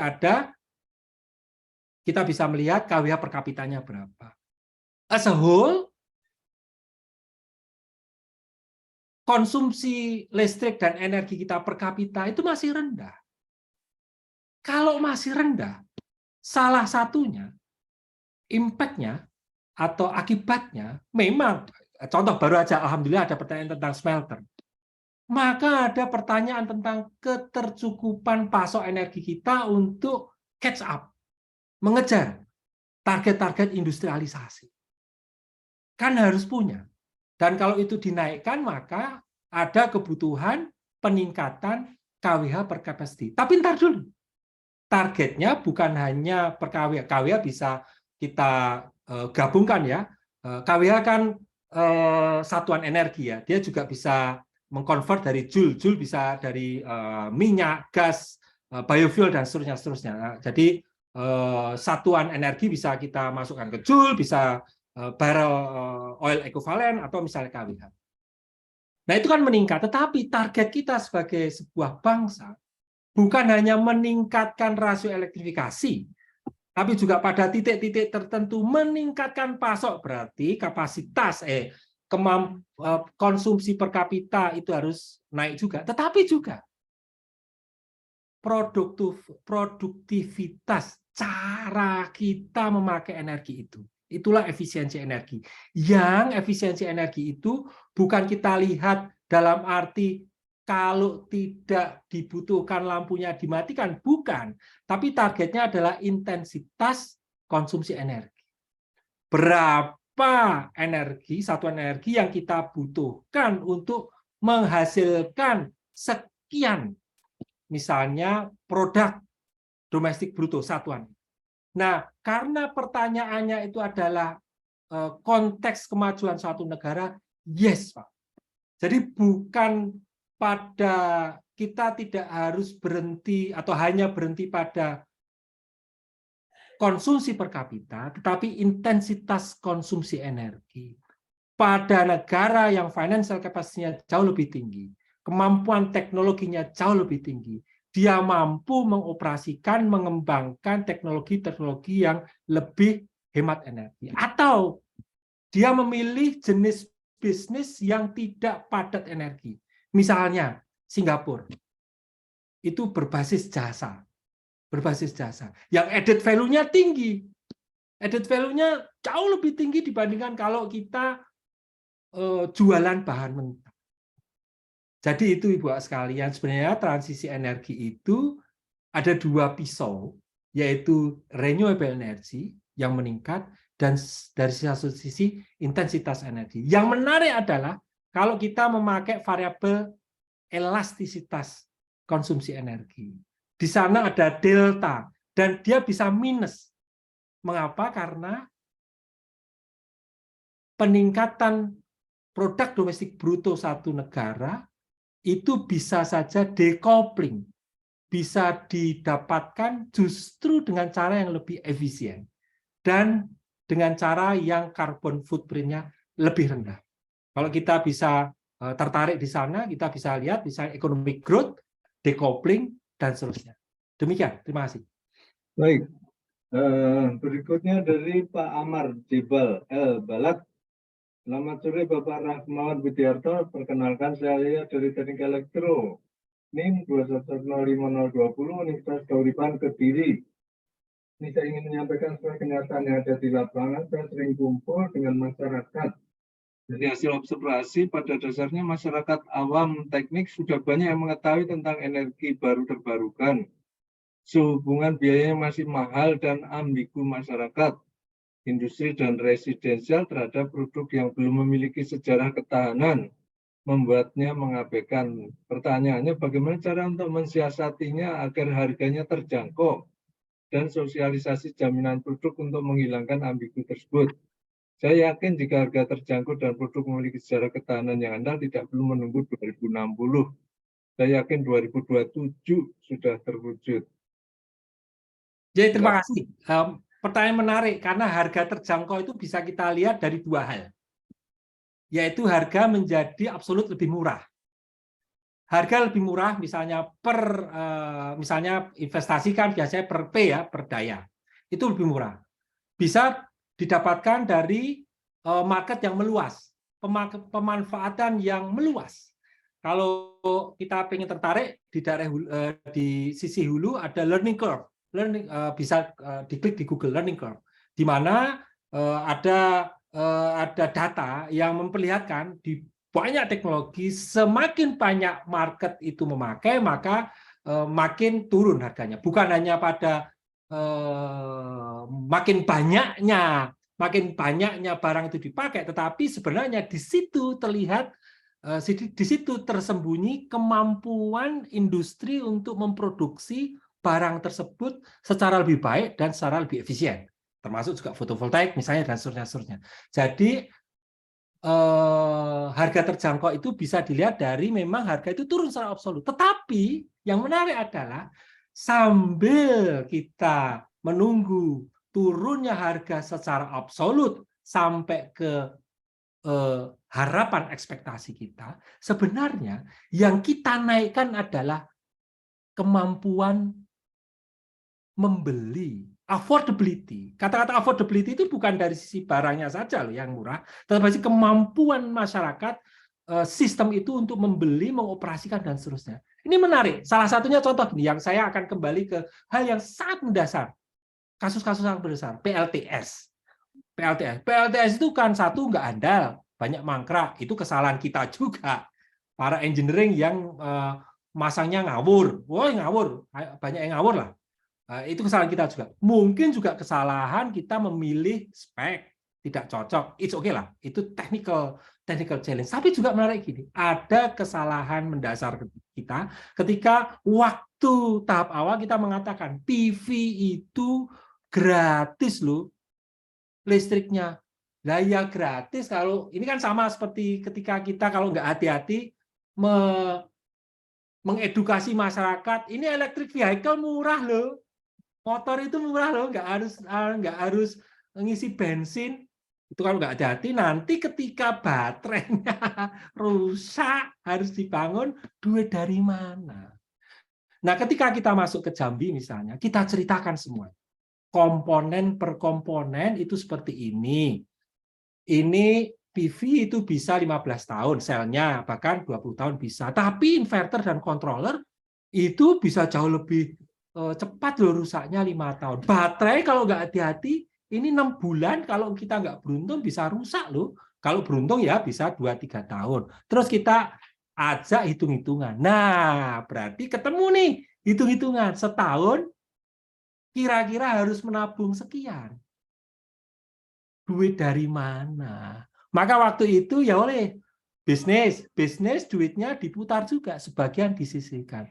Kurang lebih semacam itu, Mas Amar Zabet. Jadi tentu kita berusaha sangat keras untuk tadi itu menurunkan harga itu, dan kalau menurunkan harga berarti ya bolehlah kita mengharapkan kita mengurangi impor. Kalau kita mengurangi impor, berarti kita mengharapkan nasional industri itu juga tumbuh, jangan hanya mengimpor saja.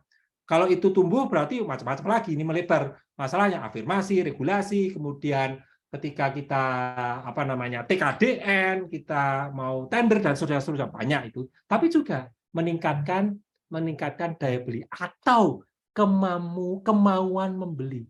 Yang menarik adalah contoh dari Jerman. Kebetulan waktu itu tahap-tahap awal di Jerman, saya hidup di sana, tinggal di sana, yang dihembuskan itu bukan pada murahnya harga energi terbarukan, tetapi apa? Proud, kebanggaan, peran, karena sudah bisa berperan untuk bumi kita bersama. Jadi yang dihembuskan itu adalah tanggung jawab sosial. Proud. Ya tentu kita langsung bisa bilang kalau di Indonesia sekarang gimana? Ya konteksnya berbeda. Tapi mungkin loh, kelompok-kelompok masyarakat tertentu tidak lagi menghiraukan tentang harga loh. Nah itu juga nggak apa-apa untuk menumbuhkan market. Terima kasih. Baik, berikutnya dari Pak Dasri. Izin bertanya Pak, yang pertama transisi energi seperti apa yang bisa dimanfaatkan langsung oleh masyarakat dan berkesinambungan baik oleh akademis, badan usaha maupun pemerintah? Ya, terima kasih Pak. Itu tadi saya sempat menyebutkan bahwa gegap gempitannya kemajuan teknologi ini sedikit menutup sejumlah macam resource yang sebenarnya available.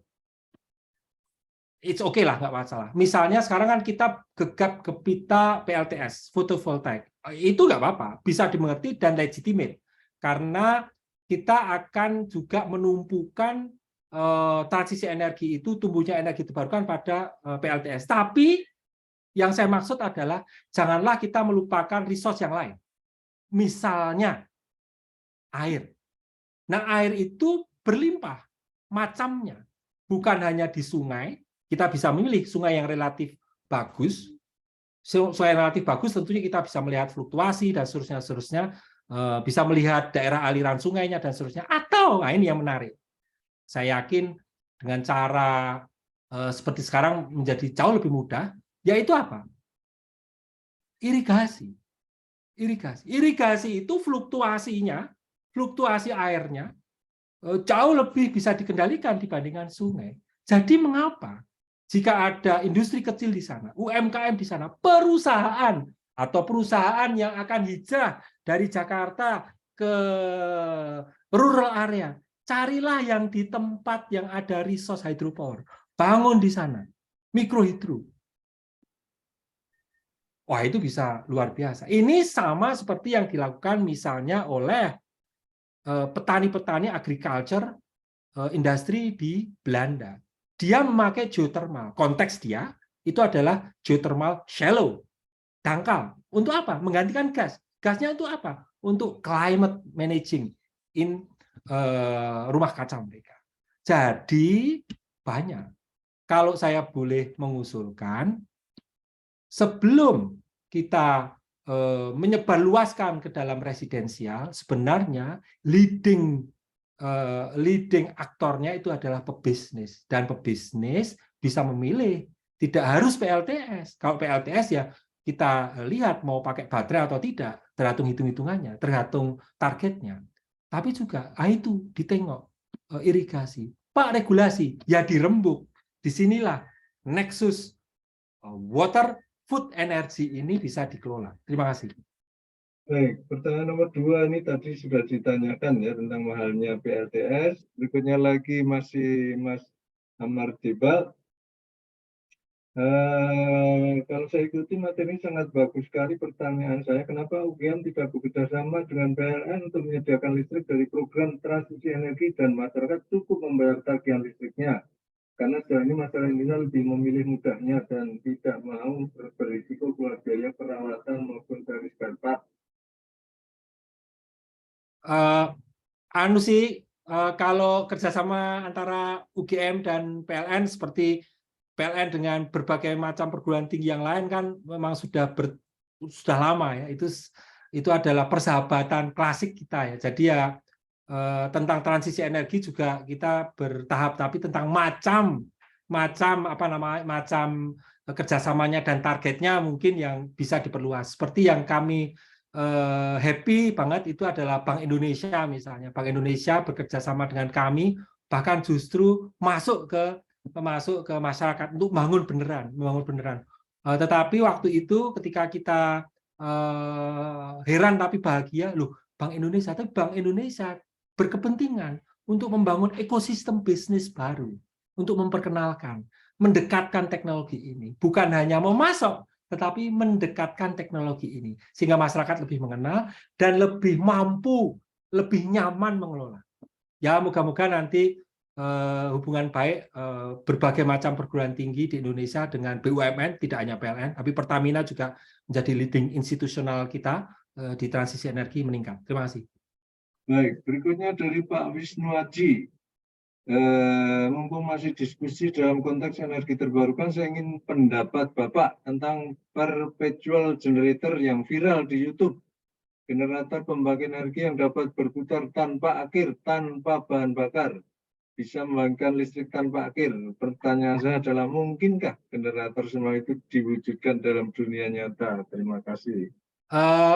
Itu pro kontra, tetapi saya dengan keterbatasan pengetahuan saya memilih di dalam satu pihak yang mengatakan nggak mungkin ya.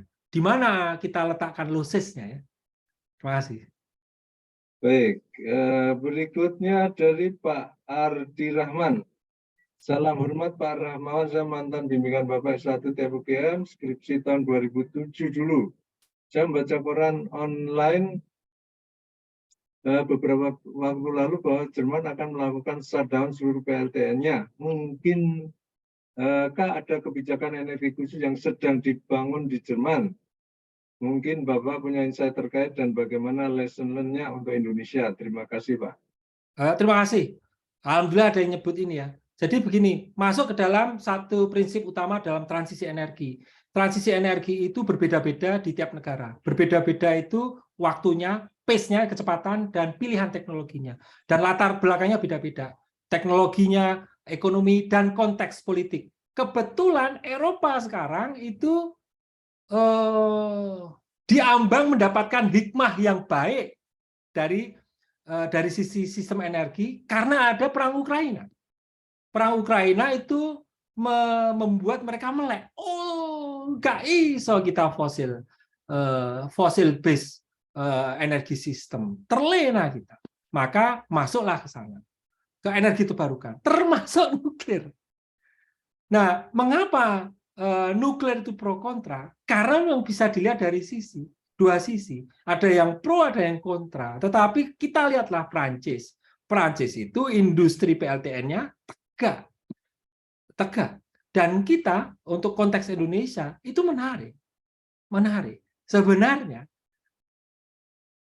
masalah sosialisasi dan juga ketepatan teknologi, keragaman teknologi. Kalau Mas Adi Rahman kembali ke kampus sekarang, Pak Alex misalnya, dan teman-teman prodi teknik nuklir, itu mengakselerasi penelitian-penelitian tentang small modular reactor.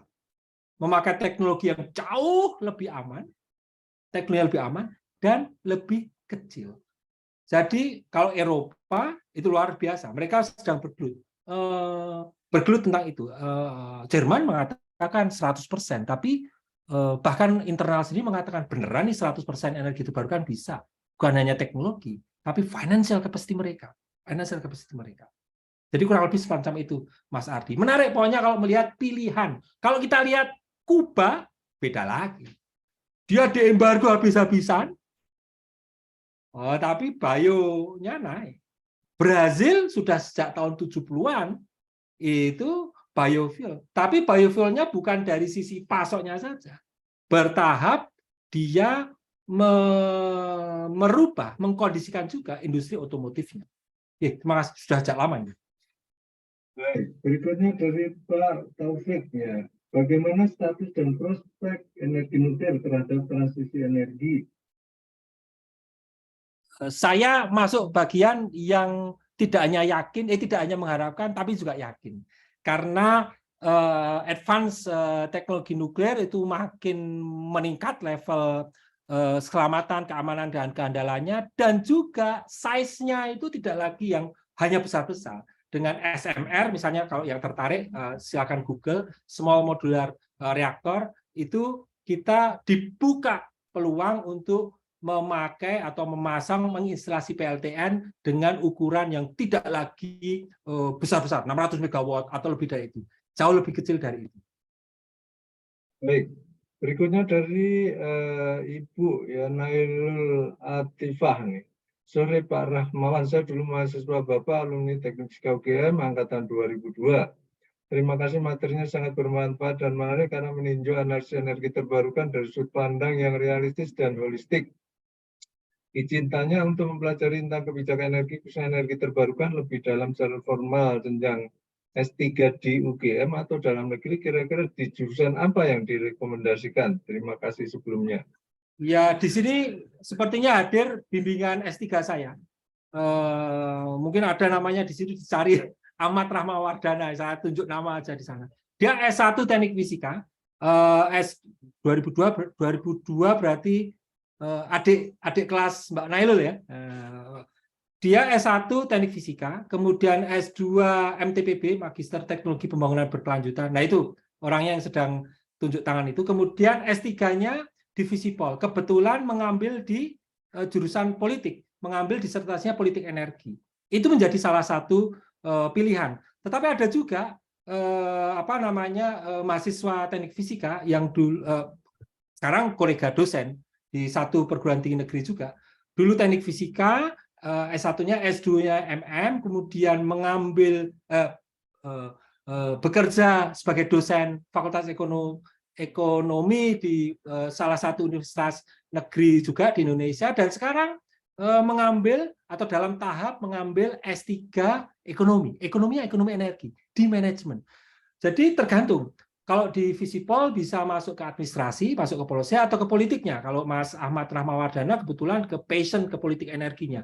Di ekonomi juga bisa ambil manajemennya, bisa ambil ilmu ekonomi. Kebetulan saya juga mengampu mata kuliah ilmu ekonomi, ekonomi energi di prodi ilmu ekonomi. Jadi luas, Mbak Nailul Atifah. Welcome kalau pengen memperdalam ilmu tersebut. Baik, berikutnya dari Mas Amar lagi nih. Apakah UGM dan PLN tidak ada program subsidi kredit alat dan selama kredit bisa memberi jaminan garansi produk selama 20 tahun garansi seperti yang disebutkan untuk mensukseskan transisi energi dan menghilangkan ambigu masyarakat? Ya kalau UGM nggak punya duit ya, kalau disebutnya UGM punya. Ya, doakan kami punya uang. Tetapi ITB mungkin ya Pak Laksono. Ya sama. Tapi yang kita dorong adalah memang leasing ya. Leasing, dan kita dorong ini bareng-bareng teman-teman di Fakultas Hukum dan Ekonomi bareng-bareng terus-menerus membangun satu kerangka kebijakan yang juga bertahap bisa switch subsidi, tapi harus hati-hati. Subsidi energi itu masuk dalam konteks besar transisi energi. Kita nggak bisa mengatakan subsidi energi kemudian segera saja ditutup. Ntar dulu. Ini kata-kata subsidi energi diturunkan itu untuk yang mana? Yang listrik kah? Atau yang gas untuk masak? Ingat, gas kita masak LPG itu juga impor luar biasa, 50-60 triliun, mohon maaf kalau tidak tepat angkanya. Jadi, moga-moga kita bisa dorong ya, kita bisa dorong fasilitas pembiayaan. Dan moga-moga, nah itu juga BI itu membiayai kami juga dalam konteks kerangka besar itu, moga-moga makin banyak institusi finansial, baik besar maupun kecil, itu pede, percaya diri untuk mengucurkan fasilitas kredit, leasing, dan sebagainya. Sehingga nanti kredit atau leasing tidak hanya untuk membanjiri market, tidak hanya untuk produk TV, mobil, motor, tapi juga PLTS dan seterusnya. Moga-moga kita bareng-bareng dorong itu. Makin lama makin pintu untuk masuk ke sana makin terbuka lebar, pelan-pelan. Bukan pelan-pelan, bertahap. Pelan-pelan itu pelan beneran nih, bertahap maksudnya. Baik, waktu sudah jam 17.30, ini waktunya pas sekali. Ini tadi pertanyaan juga ada pertanyaan terakhir. Kita akhiri acara webinar sore hari ini. Sekali lagi, saya atas nama Badan Kejuruan Teknik KPI mengucapkan terima kasih yang sebesar-besarnya pada Pak Rahmawan Budiarto yang sudah menyampaikan materinya yang sangat panjang, kemudian juga pertanyaan tadi kalimatnya juga panjang-panjang. Terima kasih. Kemudian juga terima kasih pada Pak Paulija yang sudah menyampaikan momen sore hari ini. Terima kasih pada ibu-ibu dan bapak-bapak sekalian yang sudah bergabung di webinar sore hari ini. Kita lanjutkan acara kita besok sore ya. Ini topiknya juga masih energi terbarukan, PLTS, dan produksi hidrogen. Yang tertarik silakan besok sore bergabung. Sore hari ini kita akhiri, tetap waspada dengan protokol kesehatan. Salam sehat-sehat selalu dimanapun berada. Mohon maaf kalau ada hal yang kurang berkenan. Terima kasih. Wassalamualaikum warahmatullahi wabarakatuh. Waalaikumsalam. Terima kasih Pak Laksono, Ibu Astoria. Sampai ketemu lagi. Materi bisa, nggak tahu bisa di-share monggo. Ya sudah, materi sudah di-share. Nah, monggo sudah di-share. Ada yang tanya monggo. Terima kasih Pak Laksono. Ya, terima kasih Pak. Pak. Ya, terima kasih Pak.